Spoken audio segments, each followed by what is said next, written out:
मैं doctor Babita single, सह आचार्य इतिहास, राजकीय कला कन्या महाविद्यालय कोटा। सर्वप्रथम मैं एमए फाइनल हिस्ट्री की छात्राओं का नए शैक्षणिक सत्र 2020-21 में हार्दिक स्वागत करती हूँ। बच्चों, मैं सबसे पहले आपको कोटा विश्वविद्यालय द्वारा निर्धारित पाठ्यक्रम के बारे में बता रही हूँ। एमए फाइनल में आपके कुल 5 प्रश्न पत्र होंगे, जिसमें पेपर 5th, पेपर 6 और पेपर 7th ये तीनों कंपलसरी हैं, और पेपर 8th और पेपर 9th जो 2 पेपर हैं आखिर के, वो 2 आपको अपने ग्रुप के अनुसार चयनित करने हैं। जिसके पास एमए प्रीवियस में अगर बी ग्रुप है तो वो 8th बी और 9th बी लेगा, और जिसके पास अगर पेपर ग्रुप सी है तो वो 8th सी और 9th सी का चयन करेगा। इस बार बच्चों मैं आपको पेपर 7th पढ़ाऊँगी, जिसका नाम है historical application of tourism with special reference to Rajasthan. पर्यटन के ऐतिहासिक अनुप्रयोग राजस्थान के विशेष संदर्भ में। इस पेपर को मैं आप लोगों को पढ़ाऊंगी। इस पेपर का जो कोटा विश्वविद्यालय द्वारा निर्धारित पाठ्यक्रम है, सिलेबस है, उसके बारे में मैं आपको पहले डिटेल में बता देती हूँ। इसके बारे में हम चर्चा कर रहे हैं इस बार। यह पेपर आपका 3 घंटे का होगा।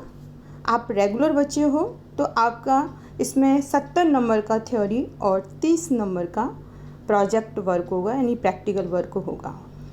तो हर बच्चे को एक प्रोजेक्ट वर्क करना है, फील्ड वर्क करना है, जो 30 नंबर का होगा, जिसमें 20 नंबर का फील्ड वर्क और 10 नंबर का वाइवा होगा। ये आपका पेपर का जब टाइम होता है उस समय आपका ये वाइवा लिया जाएगा। विश्वविद्यालय द्वारा निर्धारित किया जाता है इसकी तारीख, उस समय इसका वाइवा लिया जाता है, और प्रोजेक्ट वर्क आपका वर्ष पर्यंत चलता है। तो आपका जो सिलेबस है उसमें से आपको एक टॉपिक लेकर के उस पर आपको फील्ड वर्क करना है। इस जो पेपर है इसमें कुल 5 इकाइयाँ हैं और 70 नंबर का ये पेपर है, क्योंकि 30 नंबर का प्रोजेक्ट वर्क हो गया है 100 में से, तो 70 नंबर बचे आपके।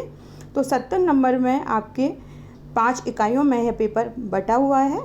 इसमें जो क्वेश्चन पेपर है उसमें 10 क्वेश्चन आपके जो आते हैं 20 शब्द के, वो आपके 10 नंबर के हैं। उसके अलावा 5 क्वेश्चंस आएंगे, वो 6-6 नंबर के हैं, और उसके अलावा 2 क्वेश्चंस और हैं जो 20-20 नंबर के हैं। तो इस तरह से आपका टोटल 70 नंबर का यह पेपर है, और ये 5 इकाइयों में बटा हुआ है। पहली इकाई आपकी आती है यूनिट 1, कॉन्सेप्ट ऑफ टूरिज्म, पर्यटन की अवधारणा। इसके अंतर्गत पर्यटन क्या है, पर्यटन किसे कहा जाता है, पर्यटन की क्या विशेषताएं होती हैं, पर्यटन के लिए क्या क्या आवश्यक है, किन किन होना चीज़ों का आवश्यक है, और पर्यटक किसे कहते हैं, इन सब के बारे में अध्ययन करेंगे। दूसरा है इसी के अंतर्गत tourism through the ages, role of guide. पर्यटन के क्या क्या, इसका क्या इतिहास रहा है, जो गाइड है उसकी क्या भूमिका है, किस तरह से वो हमारे पर्यटन में अपनी मुख्य भूमिका अदा करता है, हमारी देश की सांस्कृतिक जो धरोहर है उसको किस प्रकार से पर्यटन के सामने पेश करता है। इस सब में जो गाइड है उसकी बहुत बड़ी भूमिका होती है। तो हम गाइड के बारे में पढ़ेंगे। इसी के अंतर्गत यूनिट 1 में tourism policy of India in general and Rajasthan in specific. तो इसमें हम जो भारत की टूरिज्म पॉलिसी है, पर्यटन नीति, जो अतुल्य भारत नीति और अन्य नीतियां जो बनाई गई हैं, उन नीतियों के बारे में, किस तरह से पर्यटकों को आकर्षित करने के लिए समय समय पर भारत में नीतियां बनाई जाती हैं, क्योंकि पर्यटन औद्योगिक क्षेत्र में एक बहुत बड़ी भूमिका निभाता है, और यह हमारी अर्थव्यवस्था का एक बहुत बड़ा कारक माना जाता है। तो राजस्थान और भारत दोनों की जो नीतियां हैं उनको हम मुख्य रूप से इसके अंतर्गत पढ़ेंगे। दूसरी इकाई है progress of tourism in India. Bharat में पर्यटन का किस तरह से साल दर साल किस तरह से इसका विकास होता गया और देसी और विदेशी पर्यटक किस तरह से बढ़ते गए, उन सब के बारे में हम मुख्य रूप से पढ़ेंगे। दूसरा है progress of tourism in Rajasthan. Rajasthan भी हमारी सांस्कृतिक धरोहर का मुख्य केंद्र है, दुर्गों का मुख्य केंद्र है, और कोई भी बाहरी पर्यटक या स्थानीय पर्यटक आता है उस राजस्थान उसका एक प्रमुख आकर्षण केंद्र है। तो राजस्थान सरकार के द्वारा भी पर्यटकों को लुभाने के लिए विभिन्न प्रकार की नीतियों का अवलंबन किया जाता है। तो किस प्रकार से राजस्थान में पर्यटकों की संख्या निरंतर बढ़ती गई और उनके बारे में हम इनमें मुख्य रूप से पढ़ेंगे। अगली इकाई है यूनिट 3, उसमें है main historical and religious sites of Rajasthan. ये मुख्य रूप से राजस्थान के ऊपर है। राजस्थान की धार्मिक और ऐतिहासिक जो क्षेत्र हैं, ऐतिहासिक क्षेत्र, उनके बारे में हम मुख्य रूप से पढ़ेंगे।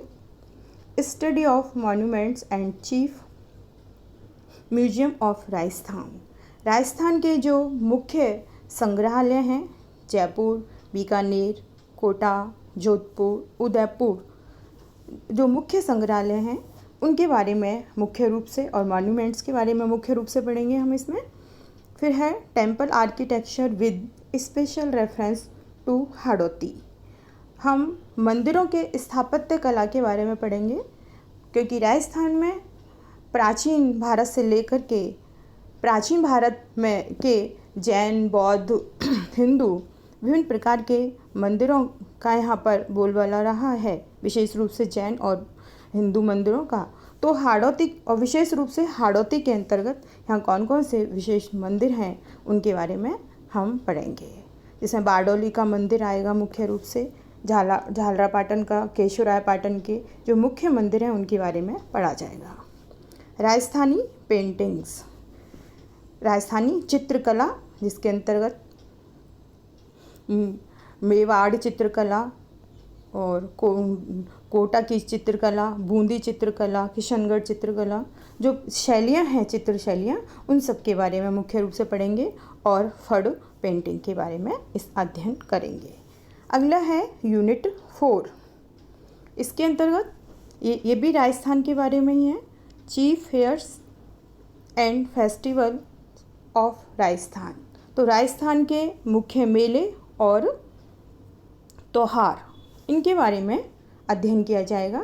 यहाँ के मेले जैसे कोटा का दशहरा, जयपुर का तीज, गणगौर, उदयपुर के मेले, जो अन्य हमारे हर मेवाड़, डूंडार, हाड़ौती, शेखावाटी, इस सब के जो प्रसिद्ध मेले हैं उनके बारे में मुख्य रूप से अध्ययन किया जाएगा। यहाँ तक कि जो लोक देवताओं के भी मेले लगते हैं उनके बारे में भी अध्ययन किया जाएगा।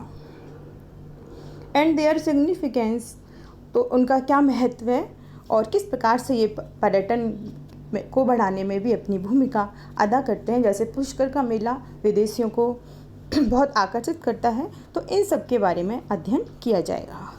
अब है फोक कल्चर, उसमें लोक संस्कृति के अंतर्गत सॉन्ग, गीत, संगीत और नृत्य, इंस्ट्रूमेंट्स ऑफ राजस्थान और राजस्थान के जो प्रमुख वाद्य यंत्र हैं उन सब के बारे में अध्ययन किया जाएगा। राजस्थानी जो लोक नृत्य हैं उनके बारे में, उन गानों के बारे में और उनके कलाकार के बारे में, वाद्य यंत्रों के बारे में इस टॉपिक के अंतर्गत अध्ययन किया जाएगा। अगला है यूनिट 5, लास्ट जो है उसमें है राजस्थान के हैंडीक्राफ्ट्स और हैंडलूम्स के बारे में, हस्तकरघा उद्योग के बारे में, हस्तशिल्प के बारे में, इनके बारे में अध्ययन किया जाएगा। और नेक्स्ट टॉपिक है tourism circuit in Hadoti and future possibilities. Hadoti में कौन कौन से सर्किट हाउसेज वगैरह बने हुए हैं टूरिस्ट को ठहराने के लिए।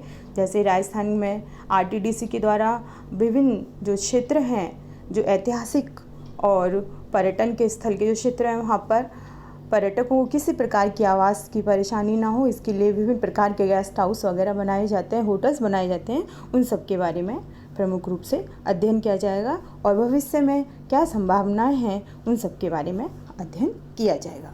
तो ये आपका पूरा सिलेबस है, 5 यूनिट्स में बटा हुआ है।